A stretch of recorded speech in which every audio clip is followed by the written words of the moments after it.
Scientist हैं, इससे परिचित हैं और इस पे प्रिंसटन के वेबसाइट पे बड़ा मेरा लेख लगा हुआ है, उसको आप विस्तार से पढ़ सकते हैं कि मैंने पूरे भारत का एक मैप बनाया है। इसकी मैपिंग मैंने की है, पिछले 20 साल के हिंदुस्तान के बदलने की मैपिंग की है कि किस तरह से धीरे धीरे मतलब पब्लिक पॉलिसी के पॉइंट ऑफ व्यू से किस तरह से clientelism, from clientelism we are moving, I call it a secular trend, how we are moving into programmatic regimes at multiple levels.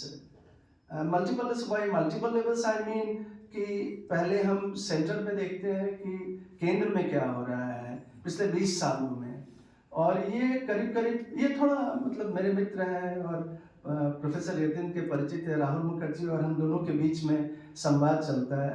जहाँ से मैं ट्रेन होके आया हूँ, I am train in critical juncture literature and critical juncture historical institutional school में।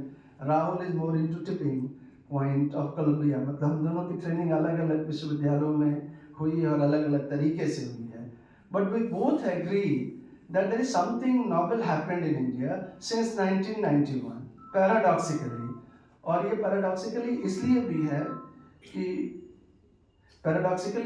है कि दुनिया के किसी भी इतिहास में इसका एग्जाम्पल नहीं मिलता है।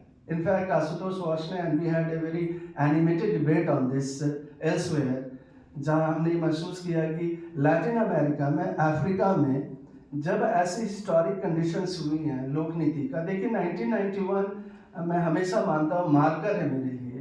वो मार्कर इसलिए है कि वहाँ से, चाहे राहुल मुखर्जी उसे टिपिंग पॉइंट कहते हैं, आई call it critical junction. We have very different ways of looking at the same phenomena and reaching different conclusions in terms of large tectonic public policy shift in the history of a nation।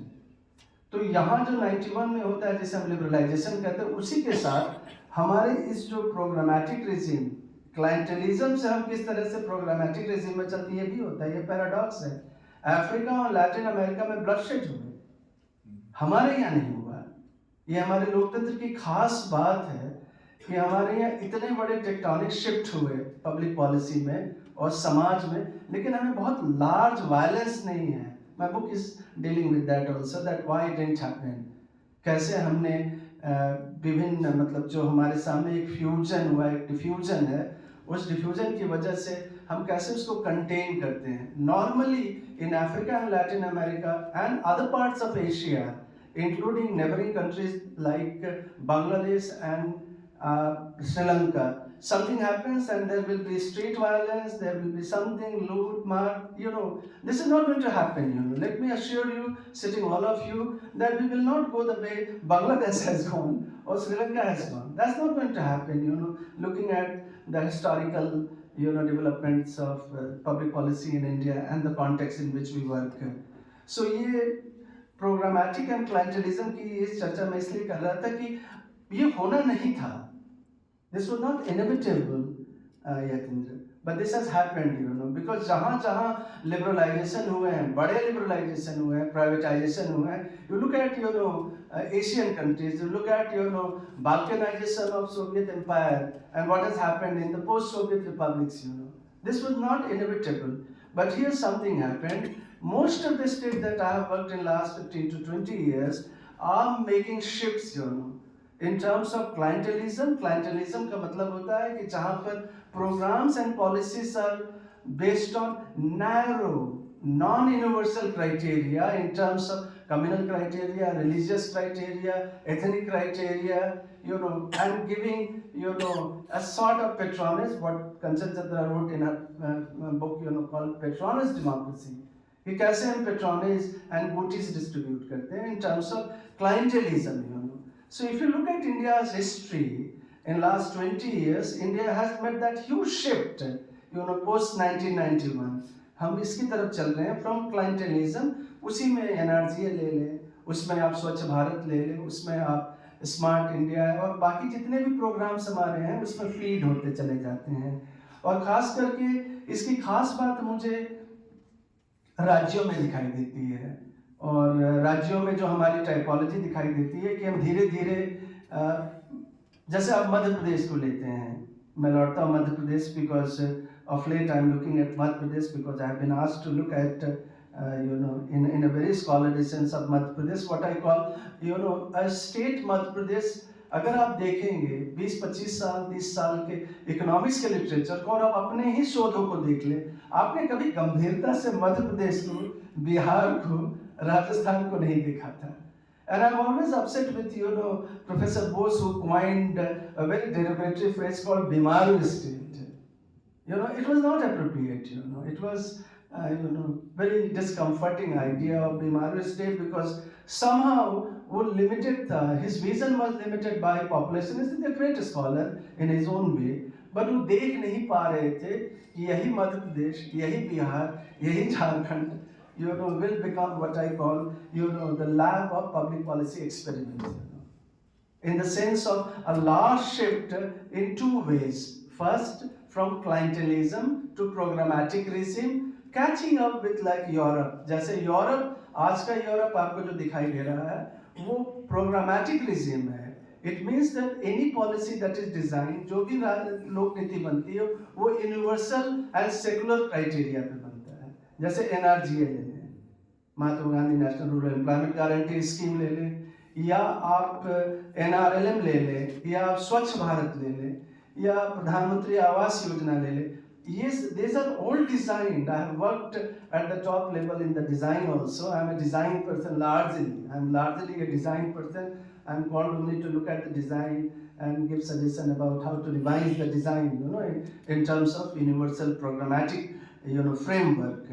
So both केंद्र सरकार और राज्य सरकार में, जिसे मैं कहता हूँ ना, shift from a paternal welfare state to a maternal welfare state.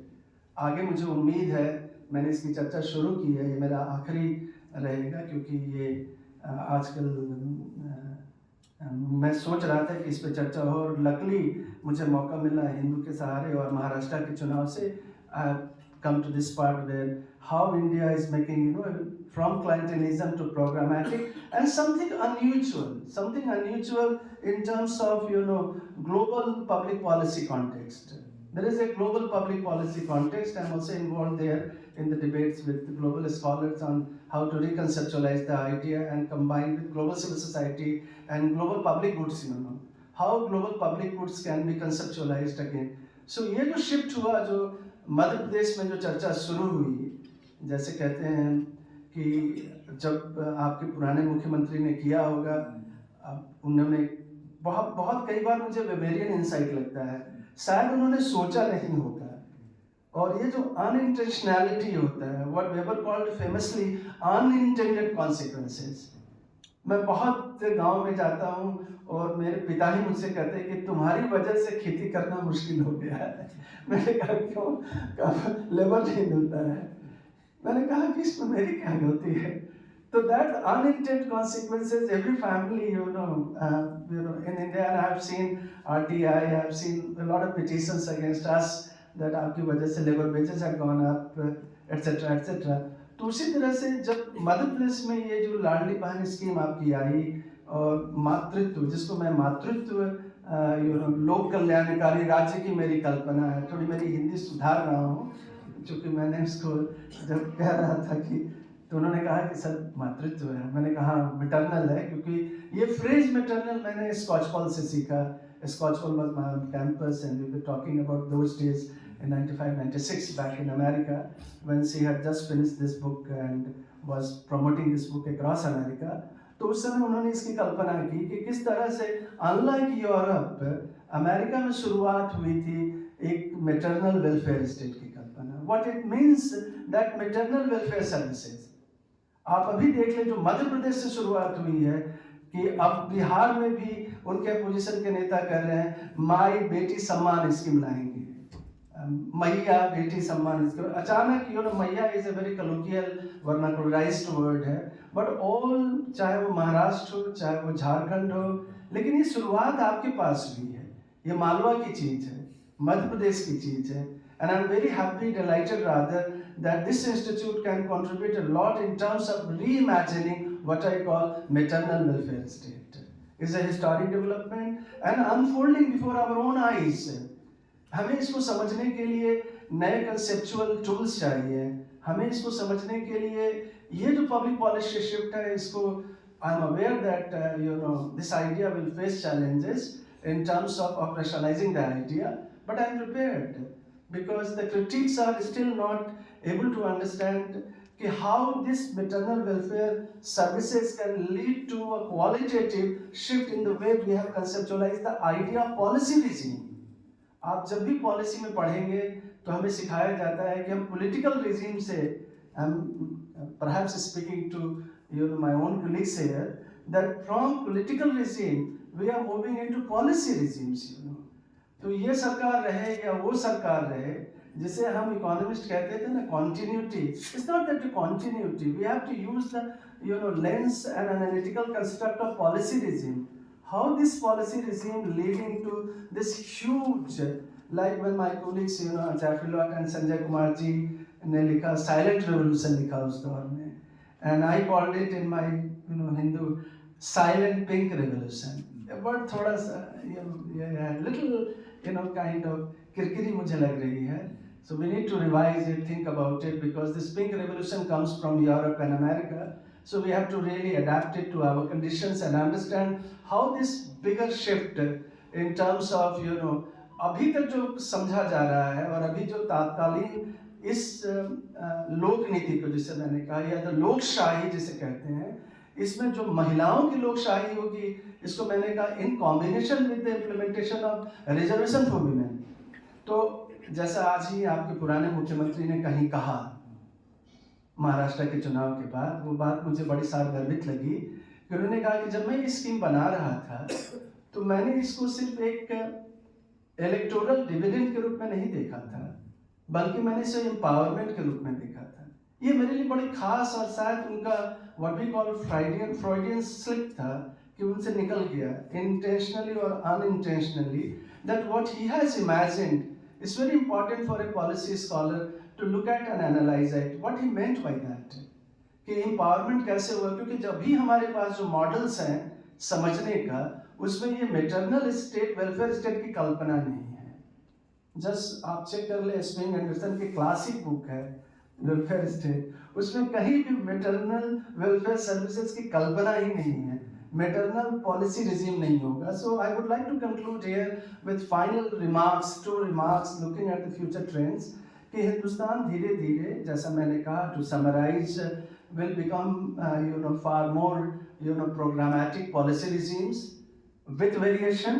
तरह तरह की वेरिएशन यहाँ पर होंगी, जिसे I call it polymorphic policy regimes. एक दूसरे से अलग भी होंगे और एक दूसरे से मिलते जुलते रहेंगे. जैसे हमारा संघ फेडरल सिस्टम असिमेट्रिक फेडरलिज्म है, उसी तरह से हमारा पॉलिसी लैंडस्केप आने कुछ